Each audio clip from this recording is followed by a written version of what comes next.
There are risks in everything we do. Eating our breakfast, driving a car, or in the case of today's guest, guiding people up the highest mountains in the world. But no matter what it is, there's one theme.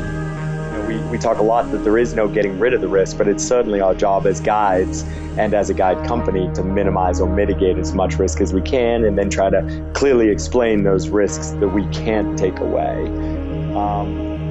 Whether it's food poisoning, or a car accident, or mountaineering mistakes, the risk can't be eliminated. And then in 2004, I actually had an accident where my co-guide died while guiding with me in Nepal. And that loss, where he essentially fell off a ledge from a really silly mistake less than 10 feet from me, really brought home that you can... It's a risky business. Welcome to MTNmeister. Who are the MTNmeisters? Committing to the goal and galvanizing you and your team behind that one single focus. Being at peace with that fear and being okay with it. You gain a real appreciation for your life and for what you have. Learn about their extreme lives on rock, snow, and ice with your host, Ben Shank. Hello, everyone. Welcome to another episode of MTNmeister. My name is Ben Shank, and today with me I have Adrian Ballinger. Adrian, thanks for joining us today, and congratulations on being named a MTNmeister. Thanks so much. I'm happy to be here. You probably get this all the time. Do people ever say, "Yo, Adrian," like from Rocky? That was the whole story of my childhood. So I moved to the U.S. from England when I was 7, and the Rocky movies were just coming out, and it was, I think it bordered on abuse. For our listeners, if you're not aware, Adrian is a woman in Rocky. So at the age of 7, Adrian, that must have been just traumatic. Totally. Yeah. Now I enjoy it. In all seriousness, you have done some pretty cool things, including summiting Everest 6 times, twice in 3 weeks. You've skied 2 8,000 meter peaks. I guess before I go on, how do you even ski an 8,000 meter peak? Well, it's definitely not usually about powder skiing or enjoyment. It has very little actually to do with skiing. It's more like technical descending on skis, I would say. Okay. But I love it. I'm a passionate skier. I grew up skiing. It's a huge part of my day-to-day life whenever I can make it that. And so as I've more recently over the past few years had the opportunity to combine my skiing with my big mountain climbing, I find it very challenging, really interesting, and I love it. Cool. Yeah. A little variety there. You've also taken more than 100 clients up Everest with Alpenglow Expeditions. We'll talk a little bit about Alpenglow. I guess this should come at the end of our discussion, but this is a long list of credentials. What's next on the list? Do you have anything coming up in the future? So I leave for Nepal this Saturday, but that's more of a business trip, working on logistics for some upcoming trips and also a big film job that we have there. Mm-hmm. My next big personal trip that I'm really pushing towards is next fall. I've attempted to ski a mountain in Nepal called Makalu. It's the 5th tallest mountain in the world, and it's never been skied. And in 2012, I made an attempt on the mountain and was ultimately unsuccessful. We skied from about 25,000 feet, but that still leaves 2,500 feet above us. And so I'm working hard to go back next fall with the right pieces in place and the right team to try to actually ski it from the summit. Very cool. We'll have to have you on the show again after that successful expedition. Sounds good. So Alpenglow is very interesting. People in the climbing community talk about it a lot because one thing which differentiates you, for our listeners, a normal expedition to Everest takes 2.5 months. Adrian, you are getting your clients to the top of Everest and back. Back is very important. In around 1 month. That's right. How are you doing this? So it's a combination of a number of different things. And we started running trips like this in 2012 to the Himalaya.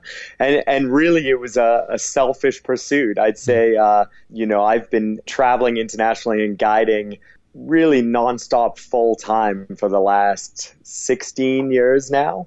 And so that means spending 7 to 8 months a year outside of the United States. And I absolutely love it. But certainly on a lot of these big mountain, high altitude expeditions, there's a lot of downtime.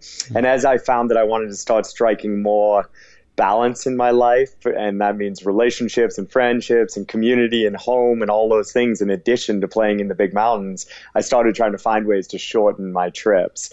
And one of the big changes is just that technology is getting better and better that we use in the mountains. Some obvious examples of that are we now use really high-end weather forecasting. So we use a Swiss team of meteorologists that traditionally predict weather for commercial airliners. So they're very familiar with weather up at 25,000 feet, 30,000 feet. So we actually hire them during our big mountain like Everest trips, and they predict weather for us. What that means is we're much less likely to go up high on the mountain when there's stormy weather or winds or things like that. So since we're not up there during those bad weather periods, we don't waste energy, and we're able to much more effectively use our time, which shortens our trip. So this is information that you have that other people may not have on the mountain? Or haven't been willing to pay for. So hiring weather forecasters, meteorologists is becoming more common. I'd say most high-end guide companies, commercial companies now do it. But that's really a recent change in the last 5 years. And still, I'd say 70% of climbers over on these big mountains don't do it because of the cost. So that's one example. I'd say the other sort of most important example of how we've been able to shorten the trips is we actually now ask our climbers to pre-acclimatize at home. So a company or an item that you might have heard of is something called a hypoxico pre-acclimatization tent. And these have been popular in the last few years for endurance athletes, whether you're doing Ironmans or things like the Leadville 100 or the Hard Rock 100, these big ultra marathons or ultra races with high altitude components in the United States. They started utilizing these tents to pre-acclimatize themselves before doing these races, or to increase essentially their ability to move oxygen through their bloodstreams. And we started experimenting along with some other climbers around 2010, 2011, and found that they were super effective for helping climbers to acclimatize before they leave the United States. So now our climbers spend depends on the trip, but for an Everest trip, they spend 8 weeks sleeping in the tent before they leave their home. And that enables us to go directly to about 18,000 feet. So we skip a lot of the sort of downtime that happens in the first 3 or 4 weeks of an expedition. So I have to say, and I'm sure you get this a lot, so I can't imagine that you haven't had to answer this before, but are you taking the easy way out? Do people say that?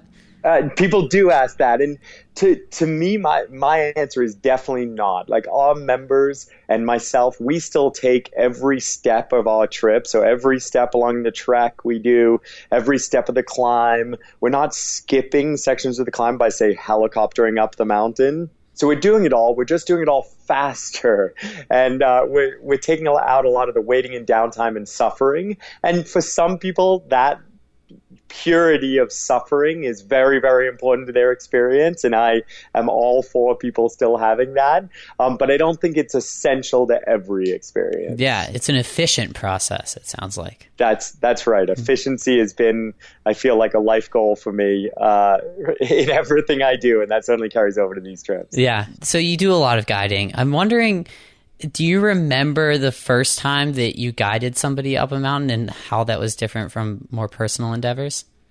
Yeah, so I grew up hiking and playing in New England. I was based in Massachusetts, or I lived in Massachusetts from when I was 7 years old until I went to college.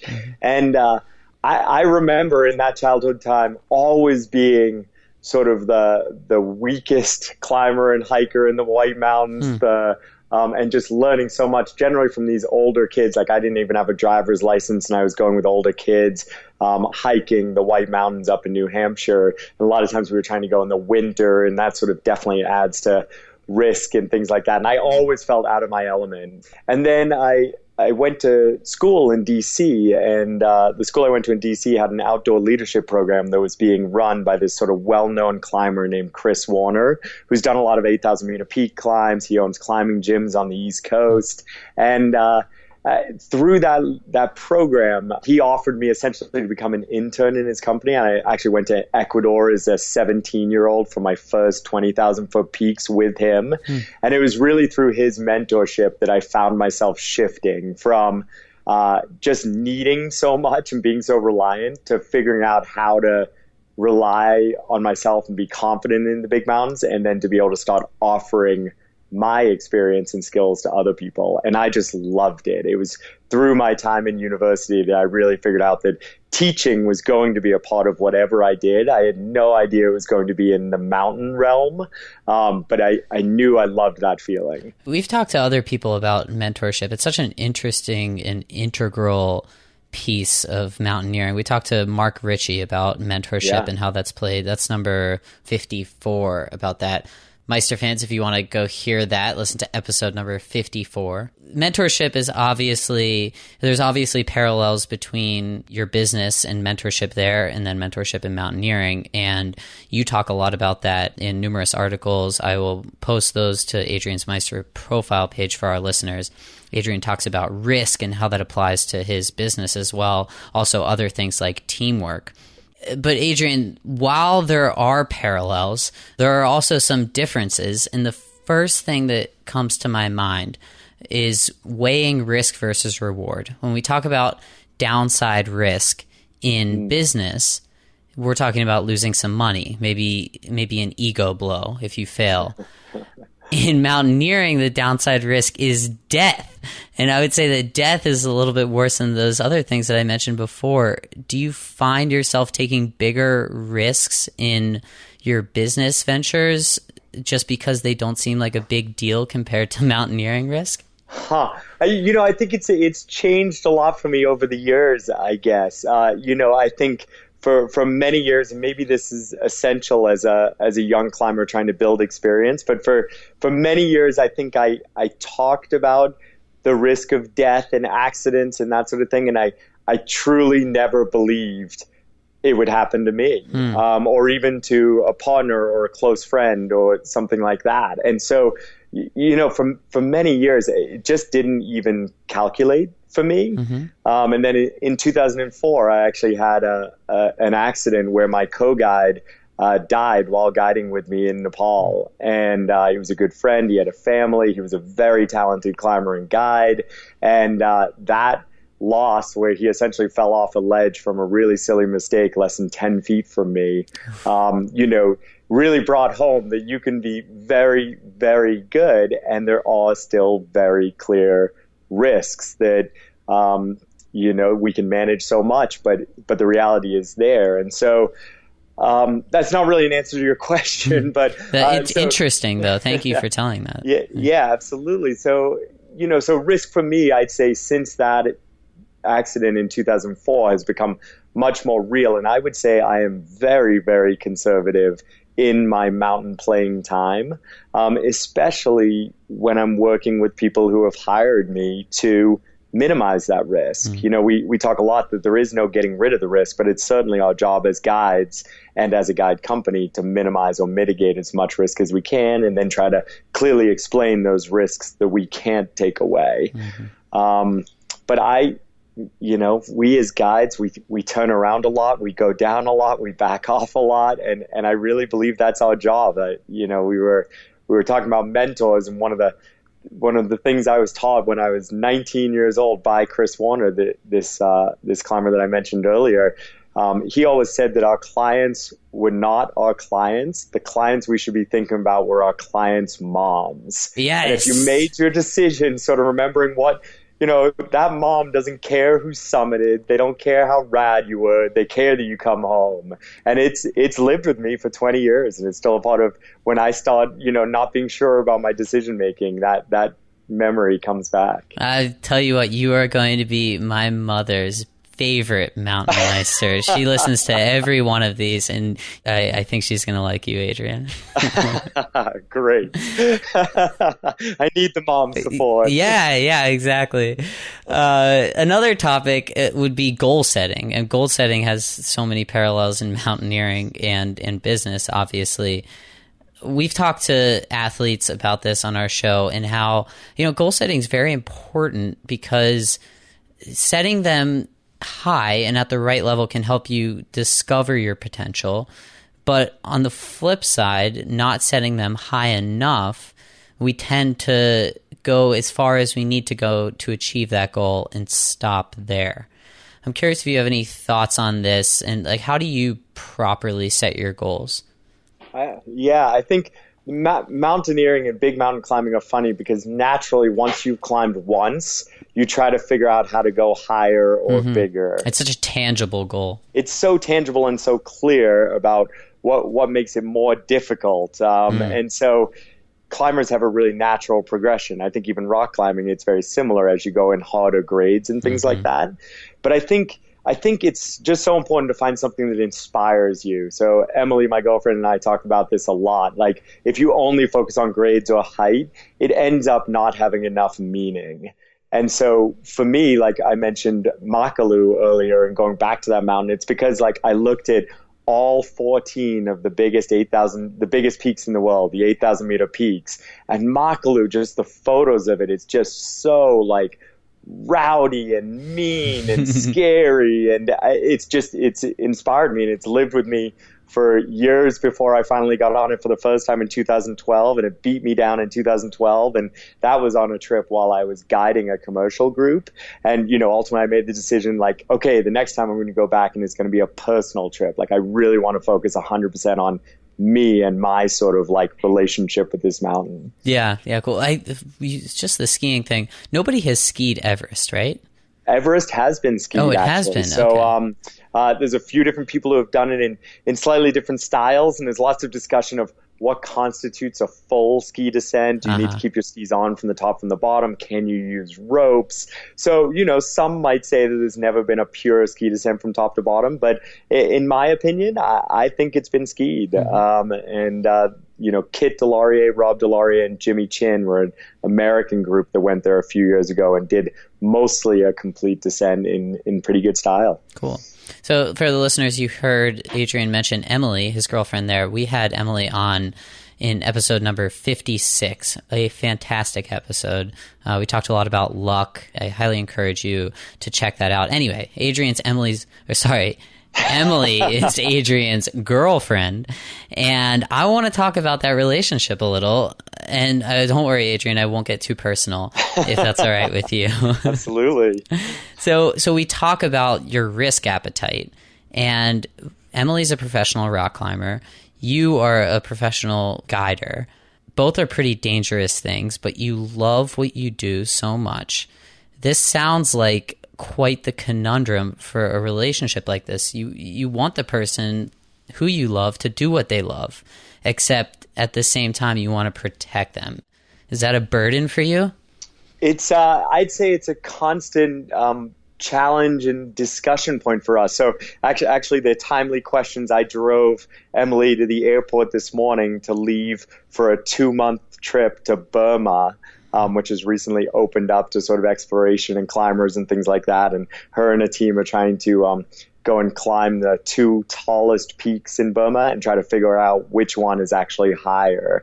So she's going on a really unusual trip to a part of the world where there's no rescue support or very little communications, all of the things that we think about when we think about risk, a lot of unknowns. And so, we've been talking a lot about what both of us are planning on doing this fall and how much risk there is and how we can support each other while also, just like you said, I think it comes down to trust. I have an incredible amount of trust in Emily's skills and also in her desire to live a long life. And certainly our relationship hopefully is a part of that. And so I believe she's going to make smart decisions and that, she's going to mitigate risk because she wants to come home and play and do all the things we do and do so many future adventures. Yeah. But of course I worry about her when she's gone. And I think certainly that goes in the other direction as well. And when we are on these, especially personal trips where we're trying to push our personal boundaries, it's yeah, it's definitely on my mind. This is such an interesting parallel. I just can't help but think, when couples leave each other, it's have a safe flight, honey. And with you guys, it's like, the flight is the safe part. You need to worry about what happens between the flight there and the flight back. Right. I mean, she's got like an anti-venom kit for the 15 different poisonous snakes in the jungle of Burma. It's like, well, good luck with that. I'm just glad I'm not on that trip. So, and you guys have also done some pretty amazing things together. A lot of mountaineering. You were both in an iPad piece. Yeah. Very cool. You're basically a power couple. Yeah, I don't know exactly. I don't know about power couple, but I know we both absolutely love what we do. And I think we found a really unique combination in that we both play in this industry or this sport, the outdoor industry, or climbing, and yet we have really different expertises. Mm-hmm. Mine is really big mountain, high altitude climbing and skiing, and Emily's is really incredibly gymnastic climbing, rock climbing, steep climbing. And then together over the last 2.5 years, it's just been wild. I feel like we're each encouraging and mentoring each other in our specific fields. And at the same time, we still break apart and go our own ways and try to excel. And that's been amazing. I mean, I'm 38 years old and I'm climbing harder rock today than I've ever climbed in my life, even though I've been rock climbing since I was 12 years old. And so much of that has to do with her support and inspiration and coaching. And I think she would say the same thing about her big mountain climbing and skiing and things like that. So you do a lot of things. You climb mountains. You're doing the rock climbing. I think I saw you do some sort of ultra marathon recently.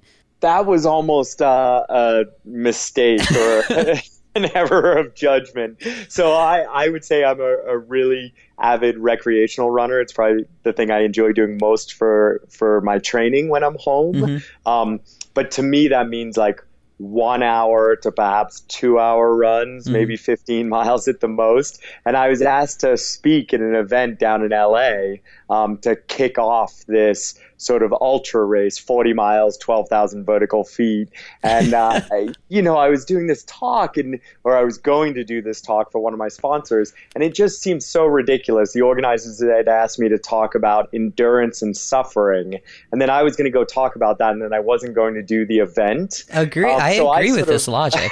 So I sort of roped myself into it, but I've never done more than 20 miles in my life. And I went out and ran 40 and had a good time for some of it and had an absolutely awful time for some of it. And then I proceeded to miss my flight the next day out of LAX because I literally couldn't walk from the curb to my gate in time to catch my flight. Wow. So I learned a lot. A learning experience. Maybe don't recommend our listeners some ultra marathon running gear, but we do like to get gear recommendations from all of our guests. And I would say we don't always talk about gear on MTNmeister, but when we do, we prefer that it comes from somebody who's summited Everest 6 times and has run a successful guiding company. Give our listeners a piece of gear that they just have to have. Oh shoot! I want to give you so many. You can do two. Okay, I want 2. That sounds great. Okay, so one of them, just because we've been talking about Emily and Everest and all these things. So the way I met Emily was actually on Everest at Camp 2 at 21,500 feet. She was on a team. I was on a team, and everywhere I go, I carry a little handheld espresso machine. Mm-hmm. It's by a company called Handpresso. It's this awesome system. It looks like a little bike pump connected to a little espresso pod thing where you put the grounds, and makes incredible espresso. You pump it to 16 bar, the whole thing. And so I was going to bring an espresso to Conrad Anker, who was Emily's team leader and sort of a well-known climber and a friend of mine. And when I went to bring it to him, I saw her and ended up giving her the espresso instead. And that's how we actually met. And so, carrying that machine everywhere, I think, is absolutely essential. It also feeds my caffeine addiction. I love everything about that story, all the way down to the name of the product, which is phenomenal. Handpresso. Whoever thought of that? It's worth finding. I think you're the first interview I've ever told that story to. So there you go. It's public now. I hope it's okay. And then if I was going to recommend another, I'm obviously in the midst of packing for trips right now. And Mohammed, who is one of my sponsors, now has a 900 fill ultralight down jacket. It's called the Quasar. And it's just one of those things. It sounds so obvious, these ultralight down jackets, that every company sort of makes one now. But it truly is this piece of gear that just never leaves my side. It's my travel pillow. It's in the big mountains with me. It's in every city. So I think that's something that we didn't have 5 or 8 years ago, these ultralight thin down jackets. And now they really are just a part of everyone's kit. Very cool. For our listeners, we will throw both of those lovely pieces of gear on Adrian's Meister profile page on our website, MTNmeister.com. To wrap things up, Adrian, let's close with a pretty meaningful topic. You do a lot of cool things, like I've said. You inspire a lot of people. I'm curious, and I ask a lot of our guests these because it evokes different answers. Who inspires you if you're inspiring all of these people? I've had so many great mentors and also inspirations, but I definitely think a lot these days, and especially recently, this was sort of a difficult week for the ski mountaineering community. There was an avalanche on Shishapangma that killed 2 well-known ski mountaineers, and then there were 2 avalanches in Chile yesterday that killed 3 American skiers, professional skiers. And so, I think about so much about risk and everything we've been talking about during this show. And so when I think about inspirations and who inspires me, it's the guys who have been doing this for a lifetime and they're still alive and they're still enjoying it and still pushing in whatever that means to them. And here in Tahoe, we have this just incredible mentor to so many of us younger climbers. His name's Dave Nettle. He's been putting up first ascents all over the Sierra forever. He travels internationally. He's done loads of stuff in China and India, Nepal. He spends a lot of time in the Alps. And, he just does it every year exactly on his terms. I don't think he'd even be considered a professional athlete. He's not sponsored.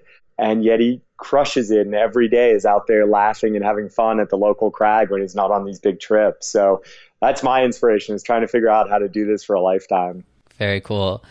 Adrian, thank you so much for joining. It's been great having you today. Yeah, absolutely. Thank you. Great questions. This is really fun. For our listeners, if you'd like to find out more about Adrian, go to alpenglowexpeditions.com. There's a bio of him there. You can also find out more about the company. We will also have resources from today's episode, everything we discussed, even a quote from you, Adrian, which you don't even know that you said yet, but you said something amazing somewhere in this episode, and I'll find it. Go to our website, MTNmeister.com, to find that. Enjoy the rest of your day, and best of luck in your future endeavors, Adrian. Thank you so much.